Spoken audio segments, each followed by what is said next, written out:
Çiçekli Pinterest bilekliği için 0,30 santimlik misinamdan 2 adet 60 santimlik kesiyorum. 0,11 milimlik kum boncuk kullanıyorum bu arada. Boyutlarını istediğiniz gibi belirleyebilirsiniz. Midye kapamayı şöyle ağız yukarı gelecek şekilde yerleştiriyorum ve 2 tane misanın içinden de bit yerleştiriyorum ve bitimi sıkıştırıyorum. 2 tane yerleştirebilirsiniz. Ben bir tane yerleştirdim. Kestim. Ve midye kapamayı da şöyle parmağımla bastırıyorum. Penselle de bastırabilirsiniz. Uç kısmına yine halka ve papağan ekliyorum. Bunu da kapatıyorum. Misinamızı 105-110 santimlik kestik. 2'ye katlayıp yaptık bu kısmı. Sonra diğer 2'ye katladığımız kısmı kesiyorum tekrardan. Bir tarafa bir boncuk ekledim. Bakın sol tarafa ekledim. Sağ taraftaki misinamı da yine sağdan geçirdim. Her iki ipi sağdan ve soldan tutup çekiştirdim. Daha sonra sol tarafa 2 tane beyaz boncuk. Papatyaların beyaz olacak çünkü. Sağ tarafa ise bir tane beyaz boncuk ekliyorum. Yok, sağ tarafa da 2 tane, pardon. Aynen. Sonra 2 tane misinamın ucunu birleştiriyorum. Bu sefer papatyanın ortasında olacak rengi ekliyorum. Ben gold ekliyorum. Bakın. Şöyle ekledim ve tam dibe doğru çekiyorum. Sağ taraftaki misinayı aldım.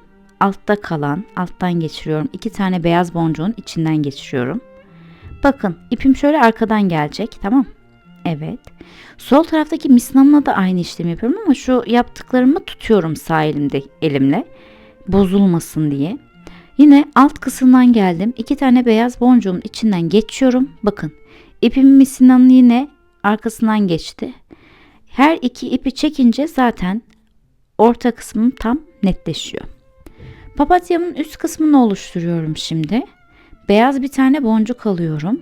Sol taraftaki misinayı ekliyorum. Sağ taraftaki misinayı da alıp sağ taraftan geçiriyorum. Sağdan ve soldan misinaları çekiyorum arkadaşlar. Bakın, çektim, sıkıştırdım ve papatyam oluştu. Şimdi inciyi yerleştirmeden önce bir tane gold rengi yine aynı şekilde boncuğumu sol tarafa ekledim. Sağ taraftaki misinayla da içinden geçtim. Sağ ve soldaki ipleri tutup çekiştiriyorum ve bu boncuğu sıkıştırıyorum. Sonrasında sol tarafa bir tane gold, sağ tarafa yine aynı şekilde bir tane gold ekliyorum. Ve incimi ekleyeceğim. İncinin milimi tamamen zevkinize, keyfinize kalmış bir şey ki kristal boncuk da kullanabilirsiniz. Çok küçük, biraz daha orta boyda inci kullanabilirsiniz. Benim sanırım küçük boyda, aynen küçük boy kullandım. Renkli kullandım. Sol taraftaki misinadan geçelim. Sağ taraftaki misinamı alıyorum. Yine iç kısmından geçiriyorum. Sağ ve soldan çekiştirip bunu da sabitliyorum. Bakın. Üst kısma yine üçlü bu gold renkleri ekleyeceğiz. Sol tarafa 2 tane ekliyorum. Sağ tarafa 1 tane ekliyorum. Sağ taraftaki misinamı alıp sol tarafta 2 tane eklemiştim ya. Üst kısımdaki bir boncuğun içinden, yani sağ tarafından geçiriyorum misinayı.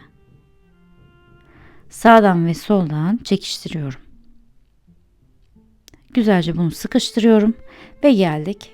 Bilekliğin ilk başında göstermiştim ya size, papatya yapımında. İşte tam o kısma geldik. Bu döngü tekrarlanacak. Ben bir döngü daha göstereceğim size.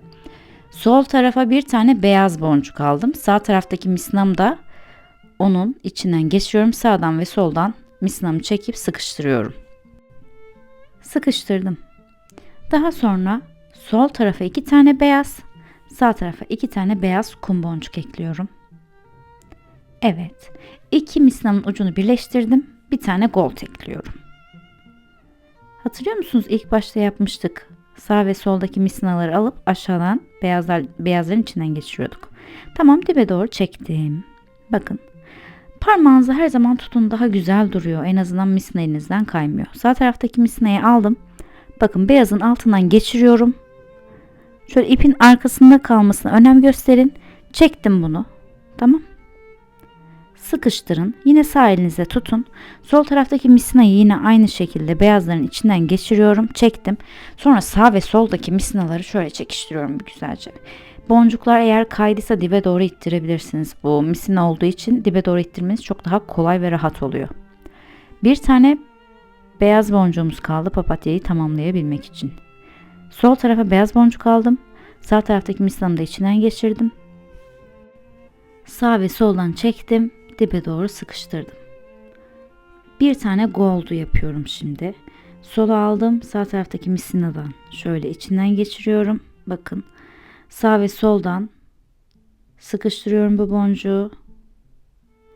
Şimdi yine ince ekleme zamanına geldi. Sol tarafa bir gold, sağ tarafa bir gold ekliyorum. Evet. Sağ tarafa da bir gold ekledim. Sol tarafa bir inci. İnciden yine aynı şekilde sol tarafa ekledim ya. Sağ taraftan içinden geçiriyorum ve misinamı sağdan soldan çekip bu inciyi sıkıştırıyorum. Şimdi incinin üst kısmını yapmada sıra. Aşağı kısımda ben size göstermiştim ya aynı şekilde. Sol tarafa 2 tane, sağ tarafa bir tane boncuk ekliyorum. Sonra sağ taraftaki ipimi alıyorum. Sol taraftaki bir tane boncuğun içinden geçiriyorum. İpleri sağdan ve soldan çekiştiriyorum. Bakın. Bu döngüyü sürekli tekrarlayacağız. Kaç tane peki, ne kadar? Bileğimizin ölçüsü kadar ama satış yapacaksanız 1, 2, 3, 4, 5, 6, 7, 8, 9, 10. Tam 10 tane papatya olacak. İstediğiniz renk türüyle istediğiniz gibi yapabilirsiniz. Midye kapamamız var. Bu kapamayı şöyle ağzı yukarı bakacak şekilde bakın geçirdim. Bir tane de bit geçiriyorum. 2 tane misinamunun içinden. Biti sıkıştırıyorum. Genellikle ben 2 tane bit geçiriyorum. Videoda bir tane geçirmişim. 2 tane de yapabilirsiniz. Hatta bunun farklı teknikleri de var. Onları da gösterebilirim. Çok hızlı konuştum. Çok hızlı anlattım. Sonra burayı kestim. Midyemi sıkıştırdım. Midyenin uç kısmına da bir tane zincir ekledim. Tüm ayrıntılar videoda umarım güzel bir şekilde görünüyordur. Çiçekli Pinterest bileklik yapımı için ayrıntılı bir video çekmek istemiştim. Umarım ayrıntılı olmuştur. Çok fazla sıkmak da istemiyorum. Çok hızlı konuştum. Sürçülisan ettiğimiz affola. Eğer aklınıza takılan bir kısım varsa lütfen yorumlarda benimle paylaşabilirsiniz.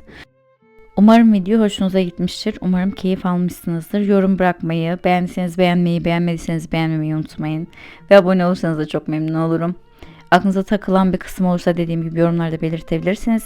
Ve istediğiniz modelleri de belirtebilirsiniz. Şimdi Selin'in bilekliğini yapacağım. Onu yapıyorum, hatta onu çekeceğim. Pinterest kolye yapımları var, dokuma. Onları da çekmeyi düşünüyorum. Böyle ufak ufak ilerlemek istiyorum. Umarım keyif almışsınızdır. Kendinize çok çok iyi bakın. Hoşça kalın. Görüşmek üzere. Ha bir de bileğe takım kısmı. Bakın zinciri şöyle avucumun içine aldım. Ve papağanı şu şekilde halkanın içinden geçirdim. Bileğimin tam ölçüsüne göre yapınca çok da kolay takabiliyorum ben bunları. Şu zinciri uzun yapmamdaki amaç da bu. Kolaylıkla tutup takabilmek.